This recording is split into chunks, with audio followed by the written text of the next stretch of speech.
ఇటీవల కాలంలో చిరుధాన్యాలకు చాలా వరకు కూడా ప్రాధాన్యత పెరుగుతూ వస్తుంది.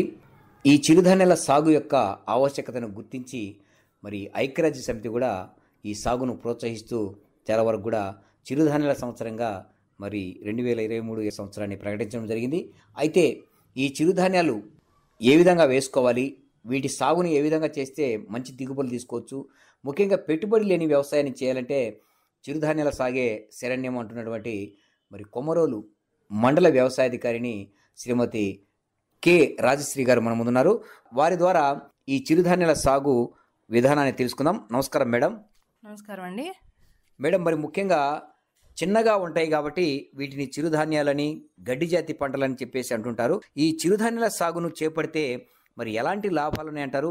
ముఖ్యంగా పాడి పంట ఉండాలి అంటే అటు పశువులకు మేత అయితేనేమి, ఇటు మనుషులకి ఆహారంగా అయితేనేమి చిరుధాన్యాలు చాలా వరకు కూడా మరి ప్రాధాన్యత కలిగినటువంటి పంట.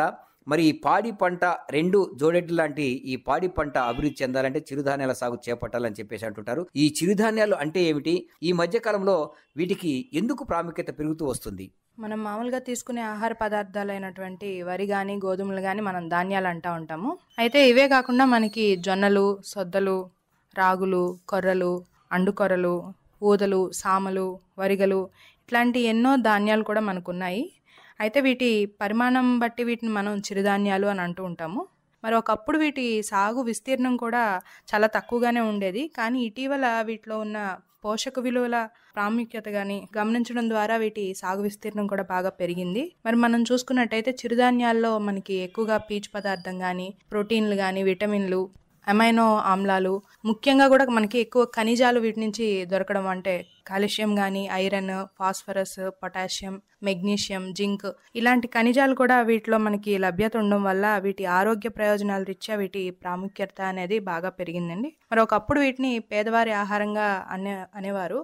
ఇప్పుడున్న వీటి ప్రాముఖ్యత వల్ల ఉన్న మార్కెట్ ధరలు బట్టి కానీ, వీటికి ఉన్న ప్రయోజనాలు బట్టి కానీ ఇప్పుడు వీటిని సిరిధాన్యాలు అంటూ ఉన్నారు. పేదవారి ఆహారం నుంచి కూడా ఇది ఇప్పుడు ఉన్నవారి ఆహారంగా బాగా మారిపోయింది. కనుక ఇప్పుడు రైతులకి ఈ పంట సాగు అనేది కూడా వాళ్ళకి అవకాశం ఉన్నట్టుగా మనం చెప్పుకోవచ్చు. మేడం, మరి చాలా వరకు కూడా పంటలో మంచి దిగుబడులు సాధించాలి అంటే ఆ పంటకు సాగుకు అనుకూలమైన భూమి కూడా ఎంతో ముఖ్యం. ముఖ్యంగా వాతావరణం కూడా ఈ పంటల దిగుబడిపై ప్రభావాన్ని చూపేదానికి అవకాశం ఎక్కువగా ఉంటుంది. ఏ మాసంలో ఈ పంటలు వేసుకోవాలి, ముఖ్యంగా ఎటువంటి నేలలు ఈ పంట సాగుకు అనుకూలంగా ఉంటాయంటారు? చిరుధాన్యాలు మనకి ఎక్కువగా ఉష్ణ ప్రాంతాలు, అలాగే పొడి వాతావరణం ఉన్న చోట బాగా వీటిని పండించడానికి అనుకూలంగా ఉంటుంది. మరి నీటి ఎద్దడిని కూడా ఇవి బాగా తట్టుకోగలవు కాబట్టి అలా వర్షాధార పంటలుగా వీటిని సాగు చేస్తూ ఉంటారు. మనకి ఈ పంటలు స్వల్పంగా చౌడును కూడా తట్టుకోగలుగుతాయి. అలాగే మనకి నీరు అలాగే మురుగునీరు పారుదల బాగుండే రేగడి నేలలు కానీ, అలాగే తేలికపాటి ఎర్ర నేలలు కానీ అనుకూలంగా ఉంటాయి. నీళ్లు నిలువ ఉండిపోతే కనుక ఆ భూముల్లో వీటిని మనం సాగు చేయలేము. బరువు నేలలు కానీ, ఆమ్లతత్వాన్ని కలిగిన నేలల్లో కానీ ఇవి తట్టుకోలేవు. కనుక ఇవి తేలికపాటి నేలలు, నీరు పారుదల ఉండే నేలల్లో అయితే వీటిని మనం సాగు చేసుకోవచ్చు. మరి మనం సొద్దలు, కొర్రలు, సామలు ఇవన్నీ కూడా మనం ఖరీఫ్ కాలంలో సాగు చేసుకోవడానికి అనుకూలంగా ఉంటుంది. అలాగే రబీలో వచ్చేసరికి మనకి జొన్నలు, రాగులు సాగు చేస్తూ ఉంటారు. ఈ రకంగా మనం ఈ నేలల్లో మనం ఈ పంటలను సాగు చేసుకోవచ్చు. మేడం, మరి ముఖ్యంగా ఇవాళ గమనిస్తే రైతాంగము అనుభవం ఉన్నప్పటికీ మరి విత్తన మోతాదు విషయంలో చాలా వరకు కూడా సరైన మోతాదును అనుసరించరు. కొంతమంది ఎక్కువగా విత్తన మోతాదు వేస్తుంటారు, కొంతమంది సరిపడా వేస్తుంటారు, కొంతమంది తక్కువ విత్తనం కూడా వేస్తుంటారు. ఏదైతే ఎక్కువగా మనం విత్తనాలు వేస్తామో మరి ఒత్తు మొక్కలు కూడా ఎక్కువగా పడేదానికి అవకాశం ఉంది. విత్తనం మోతాదు ఏ విధంగా ఉండాలి? మన ప్రాంతంలో అటు ఖరీఫ్లు అయితేనేమి, ఇటు రబీలు అయితేనేమి ఈ వరిగా, అరిక, సామ, రాగి, జొన్న, సజ్జ ఇవన్నీ కూడా వేస్తూ ఉంటారు. కాబట్టి విత్తన మోతాదు ఏ విధంగా వేసుకోవాలి, ముఖ్యంగా యాజమాన్య పద్ధతులు ఏ విధంగా ఉంటే ఈ చిరుధాన్యాలలో మంచి దిగుబడి తీసుకునేదానికి అవకాశం ఉందంటారు? మనకు చిరుధాన్యాల్లో ఇక్కడ ఎక్కువగా సాగు చేసేవి జొన్నలు, సొద్దలు, రాగులు, కొర్రలు. వీటిలో మనకి రకాలు చూసుకున్నట్లయితే జొన్నల్లో ఇక్కడ నంద్యాల తెల్ల జొన్నలు అనేవి మనకి మంచి రకాలు ఉన్నాయి. నంద్యాల తెల్ల జొన్నలు 1, 2, 3, 4, 5 రకాలు ఉన్నాయి. ఇవి బెట్టను కూడా బాగా తట్టుకుంటాయి. అదేవిధంగా సజ్జల్లో వచ్చినట్లయితే HHB 67 ఇది 70 రోజుల పైరు, అట్లాగే ICMH 356, ICTP 8203, అలాగే ICMV 221, PHB3 ఈ వెరైటీలు సద్దులో మనం సాగు చేసుకోవచ్చు. అలాగే కొర్రల్లో SIA 3156, 3088, లేపాక్షి లాంటి వెరైటీలు మనకి అందుబాటులో ఉన్నాయి. రాగుల విషయానికి వస్తే గోదావరి, రత్నగిరి, సప్తగిరి, వకుల, హిమ, తిరుమల వంటి రకాలను మనం సాగు చేసుకోవచ్చు. ఇంకా విత్తన మోతాదుకు వచ్చినట్లయితే జొన్నలు మనం ఎకరానికి 3 నుంచి 4 కిలోలు విత్తనాన్ని తీసుకోవాలి. అలాగే సొద్దల్లో ఎకరానికి 1.5 కిలో, కొర్రల్లో ఎకరానికి 2 కిలోలు, సామలు ఎకరానికి 3 నుంచి 3.5 కిలోల వరకు విత్తనాలు తీసుకోవాలి.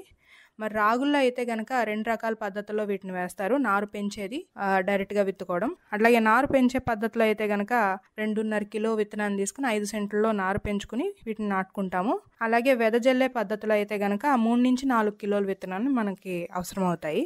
అయితే విత్తనం తీసుకున్న తర్వాత ముఖ్యమైన విషయం ఏంటంటే మనం విత్తన శుద్ధి చేసుకోవాలి. వీటిలో మనకి ఎక్కువగా అగ్గి తెగులు, తుప్పు తెగులు అనేవి ఎక్కువగా మనకి గమనిస్తూ ఉంటాం. వీటిని తట్టుకోవడానికి కిలో విత్తనానికి 3 గ్రాముల థైరామ్ లేదా క్యాప్టన్ లేదా మ్యాంకోజెబ్ అనేది మనం విత్తన శుద్ధికి వాడతాము.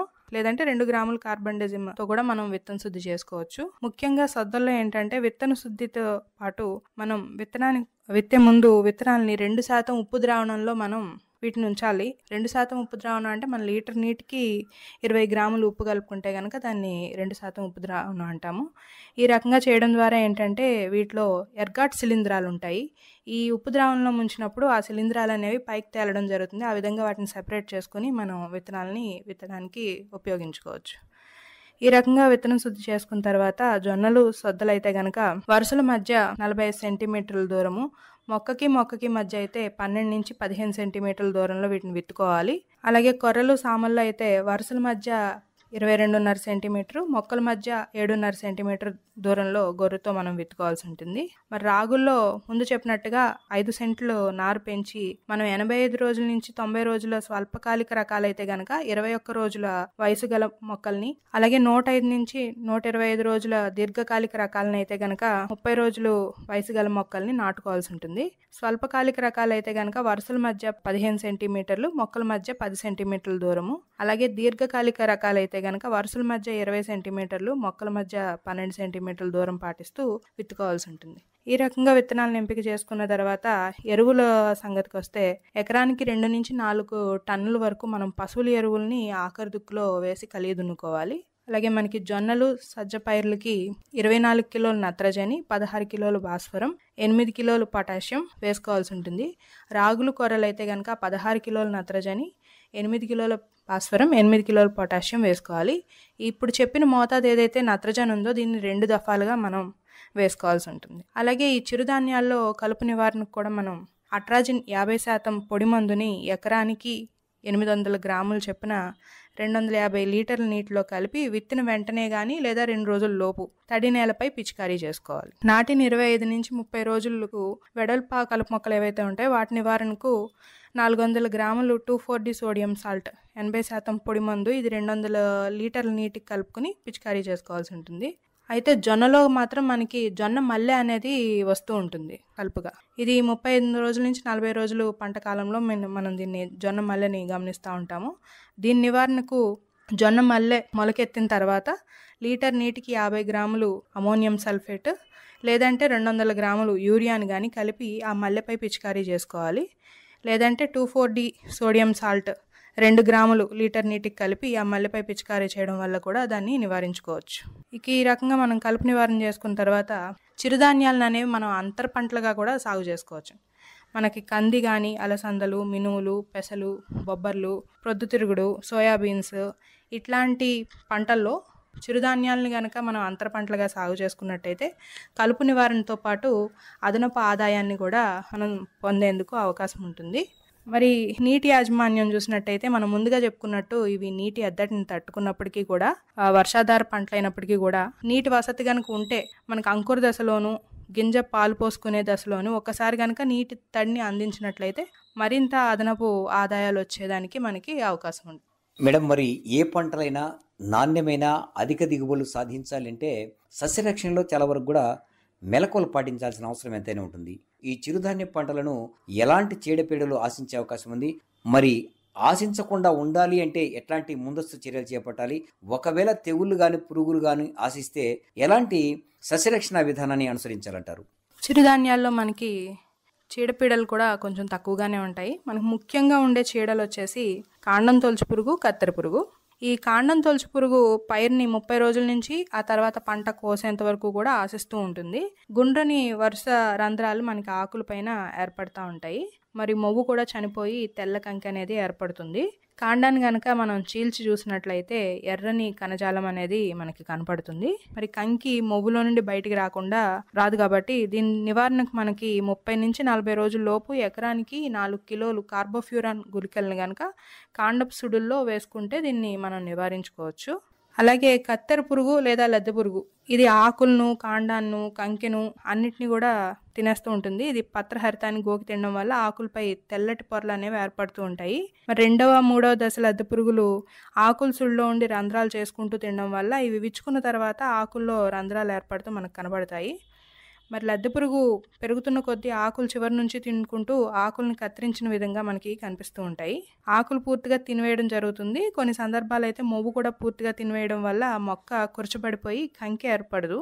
మరి వీటి నివారణకు గుడ్ల సముదాయాల్ని మనం ఏరి నాశనం చేయాల్సి ఉంటుంది. అలాగే పిల్ల పురుగులతో ఉన్న ఆకులను కూడా ఏరి మనం నాశనం చేసుకోవాలి. అలాగే ఎకరానికి 10 లింగాకర్షక బుట్టలను కూడా మనం ఏర్పాటు చేసుకోవచ్చు. మరి వీటి గుడ్లను, మొదటి దశ లార్వాలను, ఆ పిల్లలను మనం పిల్ల పురుగుల్ని నివారించేందుకు 5% వేప గింజల కషాయం కానీ లేదా వేప నూనెని కానీ పిచికారీ చేసినట్టయితే మనకి మొదట్లోనే వీటిని నివారించుకునేదానికి అవకాశం ఉంటుంది. అలాగే మొదటి దశ లార్వాలను నివారించుకునేందుకు ఎకరాకి 400 మిల్లీలీటర్లు క్లోరిపైరిఫాస్ లేదా క్వినాల్ఫాస్ని పిచికారీ చేసుకోవచ్చు. మరి పురుగు ఉధృతి కనుక ఎక్కువగా ఉంటే కనుక 100 గ్రాములు ఇమామెక్టిన్ బెంజోయేట్ లేదా 80 ml స్పైనోసాడ్ పిచికారీ చేసుకోవచ్చు. ముఖ్యంగా మనం గమనించాల్సిన విషయం ఏంటంటే ఇందులో మందును పిచికారీ చేస్తున్నప్పుడు పైపైన కాకుండా సుడుల్లో లేదా మొవ్వులోకి ఆకులు పూర్తిగా తడిచే విధంగా మనం పిచికారీ చేసుకోవాల్సి ఉంటుంది. ఇవి మనకు ముఖ్యంగా ఉండే పురుగులు. అదేవిధంగా తెగుళ్ళు నివారణకు మనం ముందుగా చెప్పినట్టు విత్తన శుద్ధి అనేది చేసుకోవాలి. కొర్రలు, రాగుల్లో మనకి అగ్గి తెగులు, తుప్పు తెగులు ఎక్కువగా గమనిస్తూ ఉంటాము. ఇవి గమనించినట్లయితే మనం లీటర్ నీటికి 2.5 గ్రాములు చెప్పిన మ్యాంకోజెబ్ వారం రోజుల వ్యవధిలో పిచికారీ చేయాల్సి ఉంటుంది. అలాగే సద్దలో మనకి తేనె బంక తెగులు అనేది వచ్చే అవకాశం ఉంటుంది. ఈ తెగులు సోకిన కంకి నుండి గులాబీ లేదా ఎర్రగా ఉన్న తేనె వంటి చిక్కటి ద్రావణం బొట్లు బొట్లుగా మనకు కారుతూ ఉంటుంది. ఈ ద్రావణంలో ఉన్న శిలీంధ్ర బీజాలు ఏర్పడతాయి. ఇవి మొక్కలు పుష్పించే దశలో మబ్బులతో కూడిన ఆకాశము, వర్షపు తుంపర్లు, వాతావరణం చల్లగా ఉండడం ఇట్లాంటి సమయంలో మనకి తెగులు ఎక్కువగా వ్యాప్తి చెందుతూ ఉంటుంది. దీని నివారణకు మనం 2% ఉప్పు నీటి ద్రావణంలో శుద్ధి చేసి కిలో విత్తనానికి 3 గ్రాముల థైరామ్ మందు కలిపి విత్తన శుద్ధి చేసుకోవాల్సి ఉంటుంది. అలాగే పూత దశలో లీటర్ నీటికి 2.5 గ్రాముల మ్యాంకోజెబ్ లేదా 1 గ్రామ్ కార్బండజిమ్ వారం రోజుల వ్యవధిలో 2 సార్లు పిచికారీ చేసుకోవాల్సి ఉంటుంది. ఈ విధంగా మనం చిరుధాన్యాల్లో చీడపీడలు నివారించుకోవచ్చు. దాదాపుగా అన్ని చిరుధాన్యాల పంటలు కూడా మనకి 90 నుంచి 110 రోజులలో పంట చేతికి వస్తూ ఉంటుంది. ఈ రకమైనటువంటి యాజమాన్య పద్ధతులు పాటించడం ద్వారా జొన్నల్లో అయితే ఎకరాకు మనకి 12 నుంచి 16 క్వింటాలు, సద్దలు 10 నుంచి 12 క్వింటాలు, రాగులు 12 నుంచి 15 క్వింటాలు, కొర్రలు 10 నుంచి 12 క్వింటాలు మనం దిగుబడిని అనేది తీసుకోవచ్చు. మేడం, మరి ముఖ్యంగా రైతులు ఎక్కువగా ఈ పట్టణ సాగు చేయాలని చెప్పేసి మీ వ్యవసాయ అధికారులంతా కూడా చెప్తున్నారు. లాభసాటిగా ఉండాలి అంటే ఈ పంటలో ఎలాంటి యాజమాన్య పద్ధతులు ఆచరించాలంటారు? ముఖ్యంగా ఈ స్వల్పకాలంలో వర్షాధారిత పంటలు వేసుకుంటే పెట్టుబడిని ఏ విధంగా మనము నియంత్రించుకోవడానికి అవకాశం ఉందంటారు? చిరుధాన్యాలు అనేవి ఇప్పుడు మనం చెప్పిన యాజమాన్య పద్ధతులన్నిటిలో కూడా మనకు పెట్టుబడి అనేది దాదాపుగా తక్కువగానే ఉంటుంది కాబట్టి తక్కువగా ఉంటుంది. అలాగే వీటికి ఉన్న ఆరోగ్య ప్రయోజనాల రీత్యా కూడా ఇవి ఇప్పుడు లాభసాటిగా అయితే ఉన్నాయి. ఆరోగ్య ప్రయోజనాల రీత్యా కానీ అలాగే ఇప్పుడున్న ఉష్ణ పరిస్థితులు, నీటి ఎద్దడిని తట్టుకునే స్వభావం ఉండడం, వీటి వల్ల మనకి చిరుధాన్యాలని విస్తీర్ణం అనేది బాగా పెంచడం, అలాగే దిగుబడిని పెంచే ఉద్దేశంతో మీరు అన్నట్టు గత సంవత్సరం మనకి అంతర్జాతీయ చిరుధాన్యాల సంవత్సరంగా కూడా ప్రభుత్వం గుర్తించడం జరిగింది.